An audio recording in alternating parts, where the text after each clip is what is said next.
welcome. Hi, thanks. Hello. First, I have to talk about your new record, which is incredibly heavy. Did that just sort of squirt out of you naturally, or did you have certain concepts in mind and then decide for one? It didn't squirt, it dripped out of us. Yeah, it was 2 years. If it was squirted, it would have been way too quick. Yeah. It was a slow drip that had turned into a big puddle of metal. Yeah, it took about 2 years. Well, basically the album is 2 years of moments and emotions funneled into 11 songs. And so it is dense and intense with emotion and, I think, magic moments that we created. And I think it's about the importance of anger. Are you trying to sort of tell people, don't be afraid of your feeling? When you feel anger, let it out. Absolutely. It's all about expressing anger in a way that helps you along. That it's also saying, anger is not necessarily a destructive emotion. It can be very, very helpful to you. Yeah. Basically. Because I've been thinking about this lots while I was preparing the interview, and I think lots of viewers maybe don't even know the difference between hate and anger, because lots of people who are angry become violent towards other people. Can you sort of explain the thin line between hate and anger? Well, for me, there wasn't any line, and that's what this album is helping me learn. Going into rehab helped me understand that I did have feelings. First of all, I thought I only had one, which was like loneliness or rage. Rage, that can become addictive, and you don't even know it.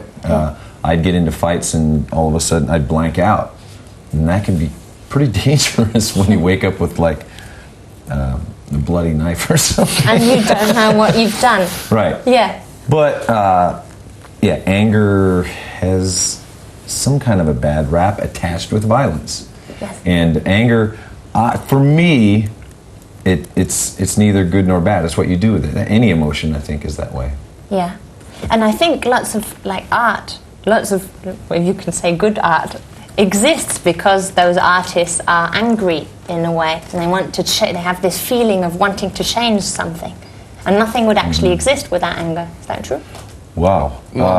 I think it's just an important emotion, but all the emotions are important. I think a good artist can access any sort of emotion and channel it into their artwork. It's just that you hear more about angry artists channeling their emotions into their particular artwork, but you don't really hear much about the other emotions being channeled in because they're less glamorous. They're not as interesting. I mean, in the '60s, a lot of artists would channel love into their art, and it would be like very just kind of flowery and everything. But that was the '60s, and then this is a new century, and anger seems to be a predominant thing these days among a lot of people, because there's just a lot of anger in our culture, I think. Yeah. But when you listen to all of your records, do you think there was always anger on the records, or is that something you actually found back? What is that thing that makes me go, oh, it has a name. And now I understand.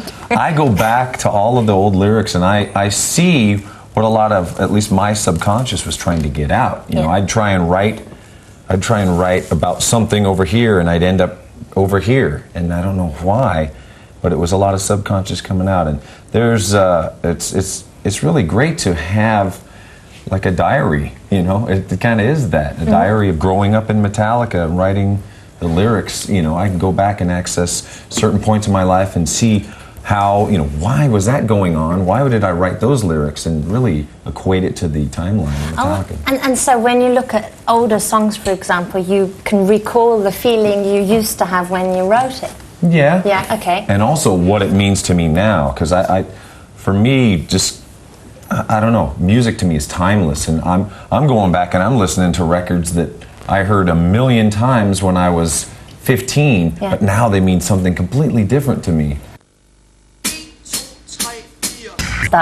How do you remember all those billions of complicated parts in the songs? Do you always tape it, write it down, keep it in mind? All the above. We definitely have to record. Well, with this album, we had to always have the record button on because we were creating bits of music very spontaneously between the four of us. And a lot of the times, we'd be playing for like 30 seconds and then we'd stop and we'd look at each other and go, "What was that?" And we'd have to run into the room and hear it again and go, "Wow, that's really great." Yeah. Because a lot of the times the music just it's created so spontaneously. It feels like it's coming from somewhere and flowing out of you, and you're just so in the moment that you see it happening, but you not really aware of what shape it's taking, and sometimes you just need to sit down and listen to a playback or something and go, "Oh, that's what it sounded like." And there are a lot of moments like that on this album. In fact, almost the entire album is that way. Just us four playing in the studio and having all these moments, and then us, capturing these moments and taking them and turning them into songs. Mm-hmm. And a lot of the times we didn't replay a particular piece of music because it was just such a moment that we wanted to capture it, put it into a song, and put it on the album so that we could share that moment with the world. So it's a bit like first take. Exactly. Leaving it on the record without changing it very much. Exactly. Yeah. 90% of this album is all first takes. Okay. There's this one sentence I found: "My lifestyle determines my death style." That sounds a bit Catholic to me. Would you agree? Wow, Catholic. Who's the author of that?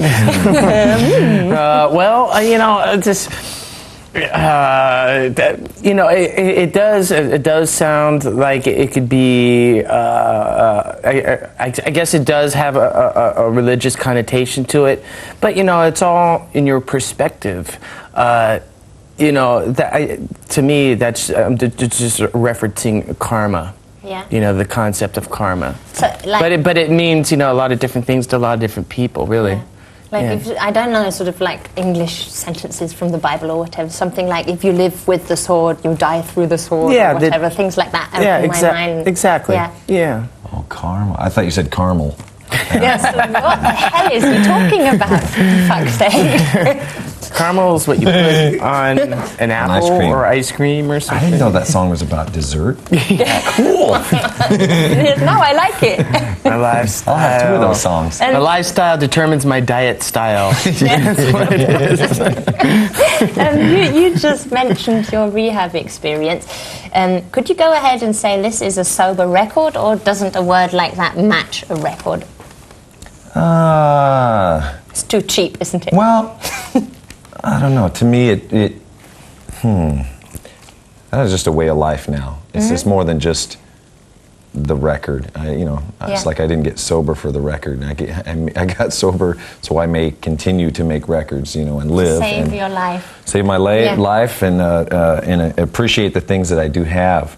But this, I guess this record is probably one that has been pretty clean of all other things. Not so much just crutches that we've picked up along the way, but I think it's a more connecting album between the four of us, which is probably the thing we're most proud of, is that we've created this record after rehab, knowing that, here's my heart, if you choose to squish it and step on it, that's your choice. I'm going to put everything out there. Everyone was pretty vulnerable with each other, and it made us stronger. It was really amazing. So, yeah, the pride of this record is the fact that we went in and didn't have any other songs or anything. We created everything from scratch. Yeah, I think it's just absolutely amazing that you sort of, when you talk about sort of the harmony between the band members and stuff now, that a record like that is created. It's just absolutely, you would imagine the complete opposite. Weren't you afraid?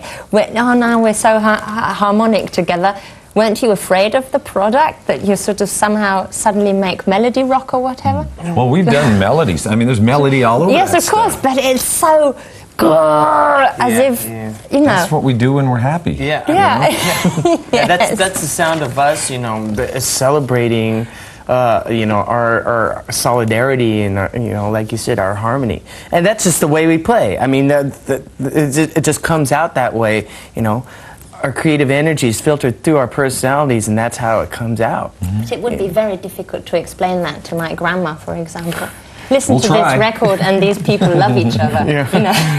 Yeah. Well, this is the sound of Metallica being happy right now in life. They play this way when they feel so alive. You know? Yeah.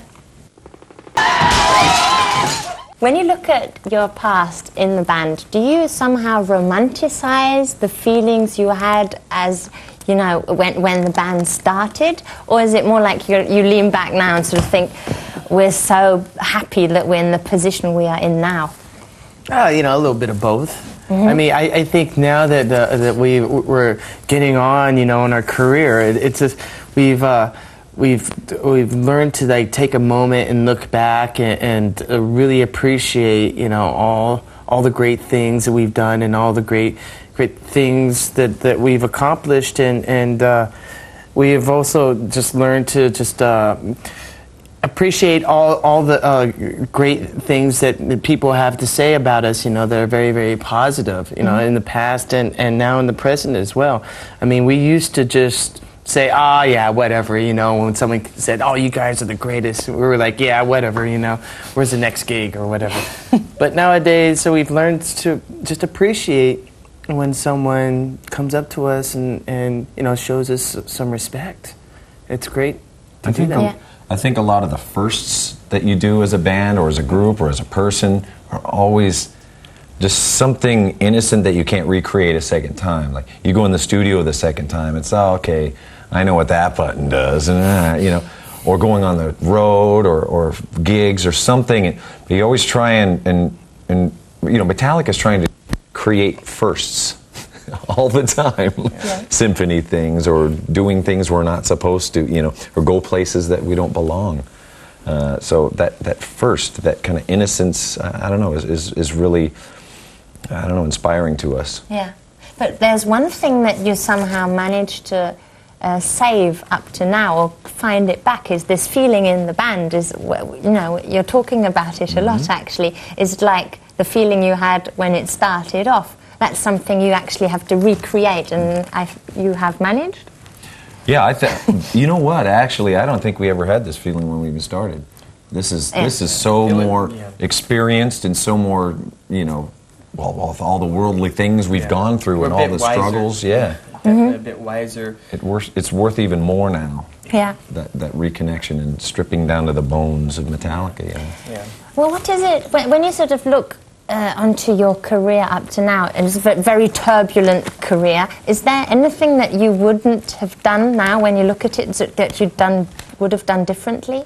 I think on a professional basis, I can't really see anything that I would regret. Mm-hmm. Maybe, and it hurts me to say this, but I wish we would have treated Jason a little better, but that's really the only regret that I can think of. Yeah, although with Jason, that is sort of a very strange thing, really, when you sort of think about it, because problems in the band, now he's gone, and the band is the way he would have liked it, isn't it? It's sort of it's very ironic. It's a very strange thing, sort of. Yeah. Well, it was a catalyst for us to look inwards, and but he had already made his mind up that he wasn't going to be a part of that. Yeah. So what could we do? Yeah. We tried our hardest to remedy the situation, but for us, we had to continue with the healthy divorce and see what part of it was ours. And in the past thing, changing anything, I can't imagine wanting to change anything, because it would differ where we are now. Yeah. And we got here for a reason, and we'll be at that next place tomorrow. I don't want to mess with the plan. Yeah, it's almost like everything we decided to do in the past has led up to this point right now. Yeah. It's all about attitude and the way you look at it, really. Yeah.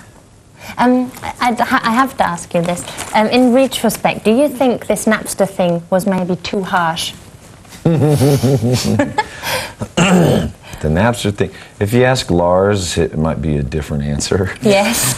He took a lot of shots. He stood up and kind of put the lawyer thing on, and with all of the backlash that came about from that, the image that people started to build around Lars and the greed and all of that stuff. This like capitalist stuff going on, and it's so.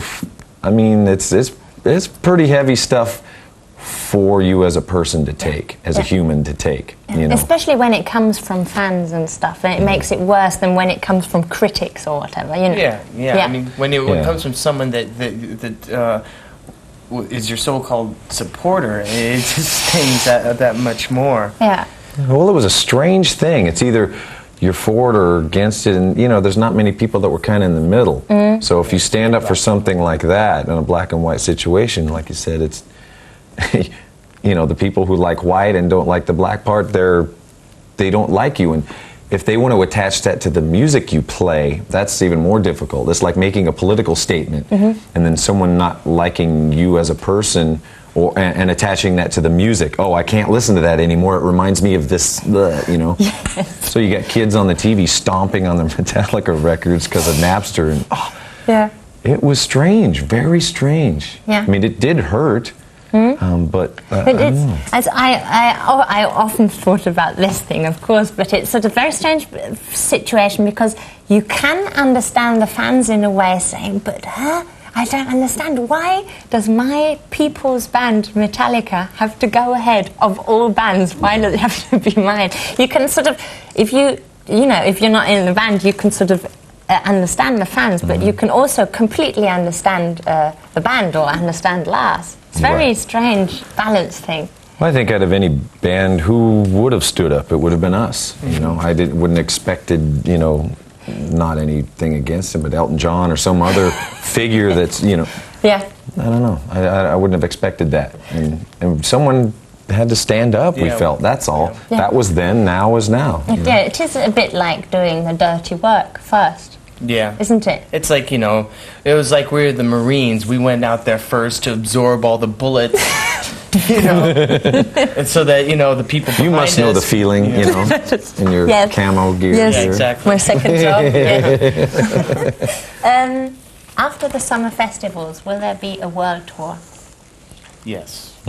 We plan on finishing these European summer festivals, and then we start Summer Sanitarium in the States with Limp Bizkit and Linkin Park. And then in October, hopefully we'll go down to Latin America. In November, we'll hopefully go to Asia. And sometime in January, hopefully go down under. And then maybe in the springtime, maybe we'll end up back here. I'm getting far into the future. Yes, we'll see how we'll see how we survived that initial run. But yeah, we plan on coming back here and doing indoors, and then doing some more dates in the States, probably in the spring and summer.